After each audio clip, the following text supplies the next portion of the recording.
Yes start.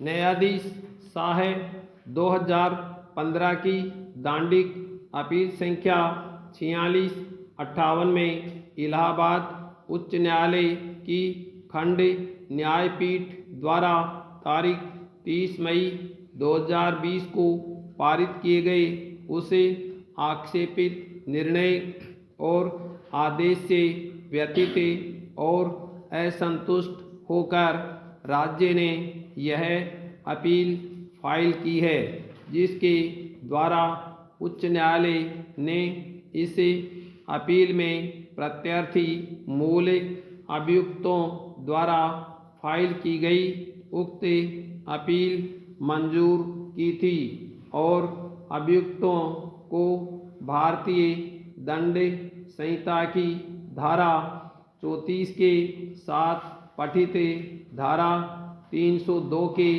अधीन अपराधों के लिए दोष मुक्त कर दिया था। विराम। पैराग्राफ। इस अपील के तथ्य संक्षेप में निम्नलिखित हैं। Semicolon dash. पैराग्राफ।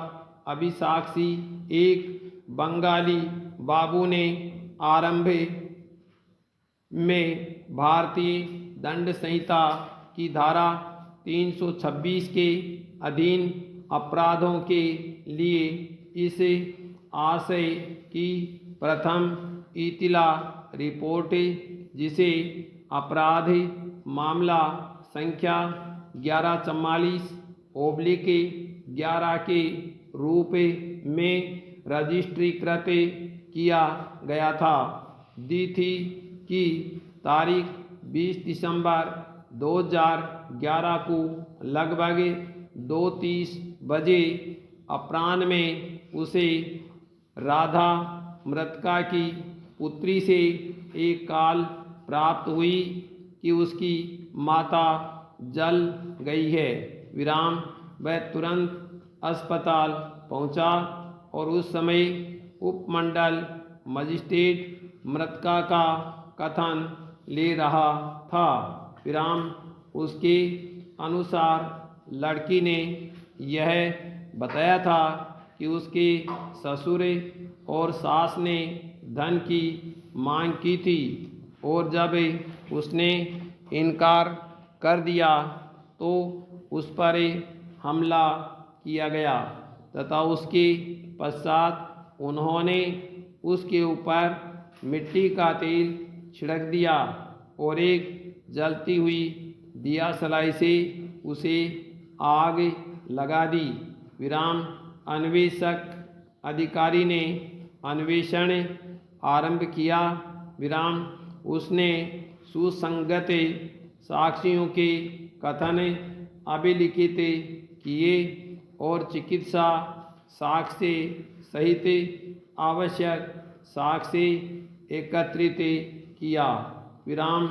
अन्वेषण पूर्ण होने के पश्चात अन्वेषक अधिकारी ने अभियुक्तों के विरुद्ध भारतीय दंड संहिता की धारा 34 के साथ पठित धारा 302 के अधीन अपराधों के लिए आरोप पत्र फाइल किया।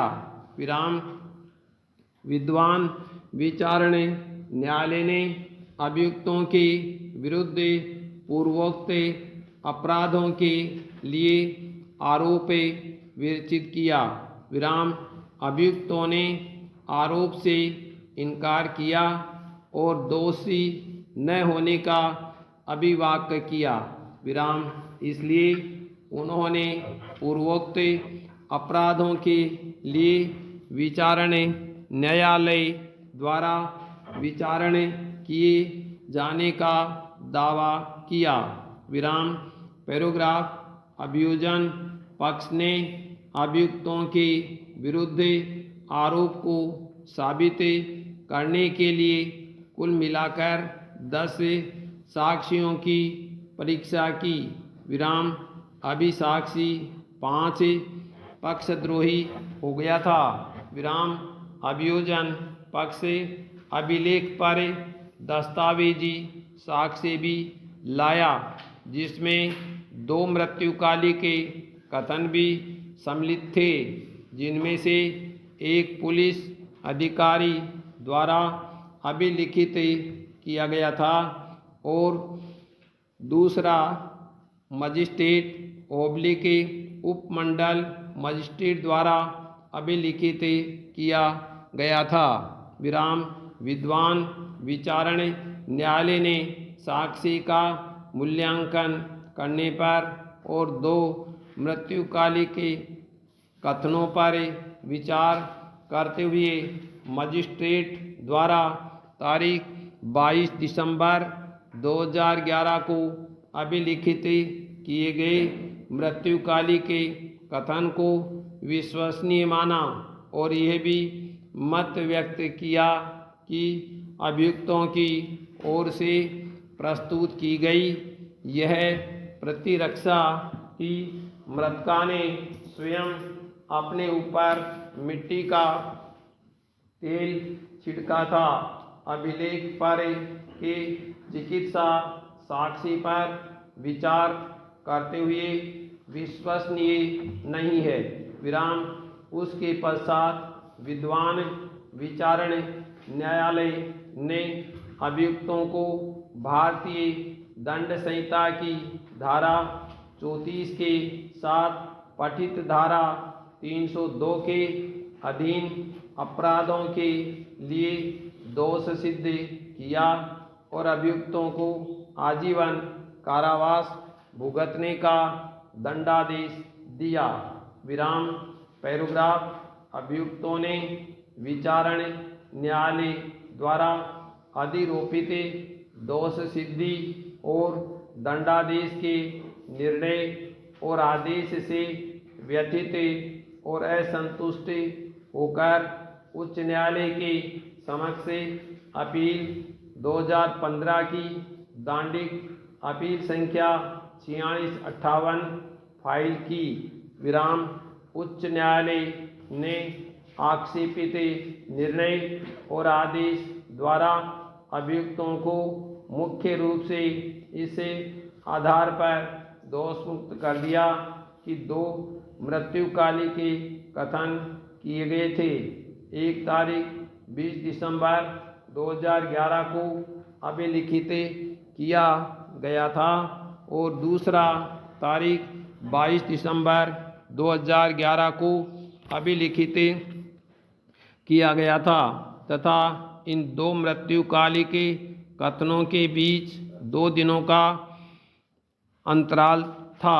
विराम उच्च न्यायालय ने उपमंडल मजिस्ट्रेट ओब्लिक उपायुक्त आगरा द्वारा अभिलिखित किए गए मृत्युकाली के कथन पर विश्वास करने की बजाय दोनों मृत्युकाली के कथनों पर विश्वास करते हुए अभियुक्तों को यह मत व्यक्त करते हुए दोषमुक्त कर दिया कि मृतका के अनुसार जब उसे धन देने के लिए मजबूर किया गया और जब उसने धन देने के लिए इनकार कर दिया तो अभियुक्तों ने उस पर हमला करने की कोशिश की और वह भाग गई तथा इसी दबाव में उसने अपने ऊपर मिट्टी का तेल छिड़क लिया होगा। विराम पैराग्राफ उच्च न्यायालय द्वारा अभियुक्तों को भारतीय दंड संहिता की धारा 34 के साथ पठित धारा 302 के अधीन अपराधों के लिए दोषमुक्त करते हुए पारित किए गए आक्षेपित निर्णय और आदेश से व्यथित और असंतुष्ट होकर राज्य ने यह अपील फाइल की है। विराम पैराग्राफ राज्य की ओर से हाजिर होने वाली विद्वान ज्येष्ठ अधिवक्ता सुश्री गरिमा प्रसाद ने जोरदार रूप से यह दलील दी कि मामले के तथ्यों और परिस्थितियों में उच्च न्यायालय ने अभियुक्तों को भारतीय दंड संहिता की धारा 34 के साथ पठित धारा 302 के अधीन गंभीर अपराधों के लिए दोष मुक्त करके भारी गलती कारित की थी। विराम।